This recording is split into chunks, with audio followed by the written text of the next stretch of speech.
Hi, Portchester students and families. For today's video, we're going to talk a little bit about submitting work in Google Classroom. So what we'll be doing is we'll be going to the classwork tab together and we'll be looking at two different assignments. So for now, we'll get started with our first example, which is an assignment from a website called Flipgrid. So for the first example, I will click to this assignment that says Flipgrid Hopes and Dreams. And when I click that assignment, it expands the assignment out. And now here you can actually see a link that says Flipgrid, which links to an external website. And also below that, you can see something that says View Assignment.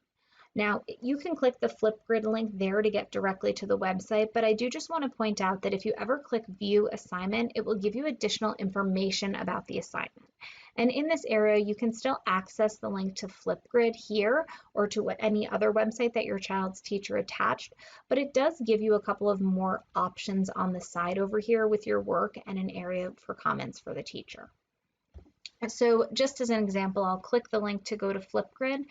And in this example, we are going to have to sign into Flipgrid. Now, certain websites your child's teacher might have given you a password for, but Flipgrid doesn't. It does require a login, but it does not require a specific username or password. The option that we would choose here is Join with Google. And I do just want to mention that when you do go in and join with Google, our Portchester Schools accounts are Google accounts, but they are very limited Google accounts. So if as an adult you have a Google account or even the Google accounts that the teacher has, we have far more features on our teacher accounts or on your personal accounts than our children have access to. But it is a Google account, so that's why we are able to click Join with Google. Now within here, we might have to select our account again, just with your child's email address to sign in with Google. And after that, it will put you on this Flipgrid website. And if your child were to be going to a website for an activity, the teacher probably would have explained to them what is expected for that activity. But for this activity, it is having your child record a video. So one thing, if you do go in to record that video, that might pop up is that the website wants to use your camera. And that's because in order for this website to take a video of you for this assignment, it needs to have access to your camera. So in this instance, you would press allow, but if you were browsing the internet on a website that a teacher didn't approve and they asked you for your camera, you do want to be cautious about what apps you give access to your camera on. Now, if for some reason you did press block, I do just want to mention that the website wouldn't work. So up in the top corner here, there is this little camera symbol. And if you did accidentally press block, you'll see that blocked camera symbol in the corner. And then you can choose the option that says always allow Flipgrid to access your camera and microphone, and you can press done. And that will re-enable the video on the website. And in this instance, you would go in and record the video on the website as per the teacher's directions. And when you're finished, you would have to get back to Google Classroom.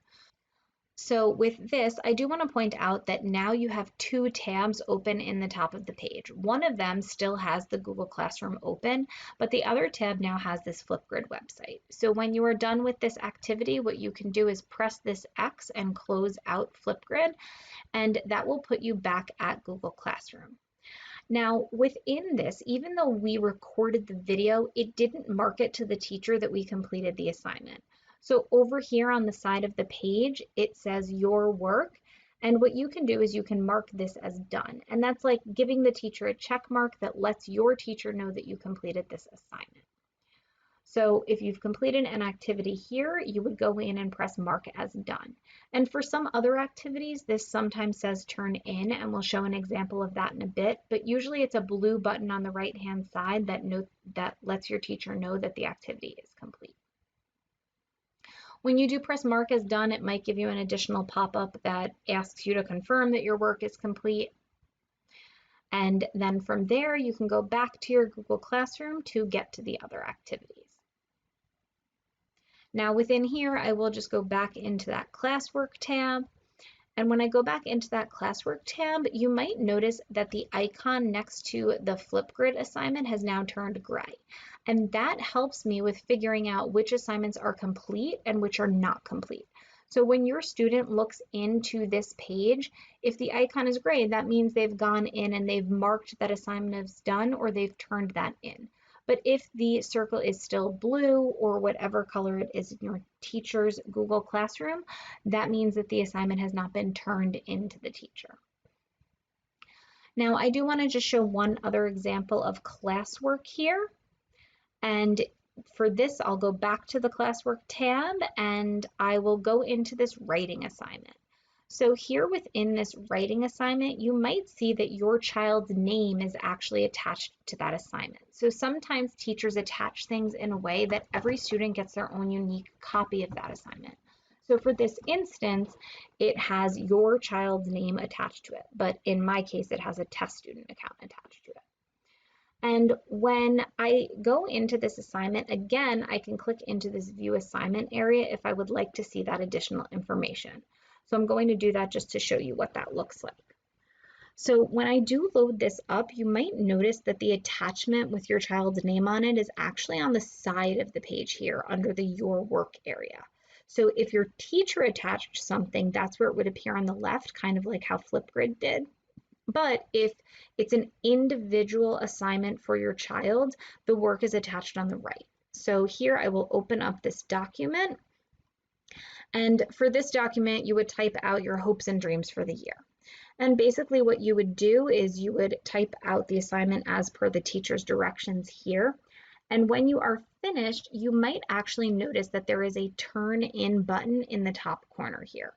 I will mention that this turn in button is not always here. It depends on which way your teacher assigned this document, but if it is a Google Doc, you might notice that there is a turn in button in the corner, so you could press the turn in button right there to be able to submit the assignment.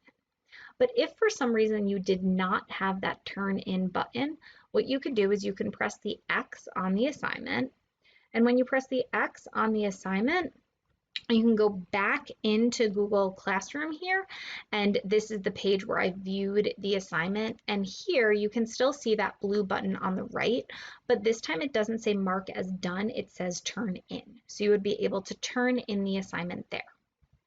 And again, it asks you to confirm that you're submitting this assignment to the teacher, so you would press turn in again.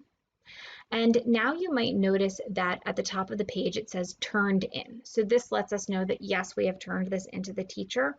And it does give us this option now to unsubmit. So if your child realized that they had to make changes to the paper, they could unsubmit it, work on it a little bit more, and then submit it again. Now, once you have finished turning in your assignment, you can come back to your Google Classroom. And again, you can come back to that classwork tab. And here you might notice again that the icon turned gray, and that icon turning gray is a way to show us that our work is complete and it has been handed in. And thank you so much to all of our families at home for tuning into this video. Be sure to check out our Portchester Schools website for any other videos that we release for technology or for any in-person or virtual parent workshops that we will be offering to allow you to continue to support your child at home. Thank you again for your continued partnership with our school.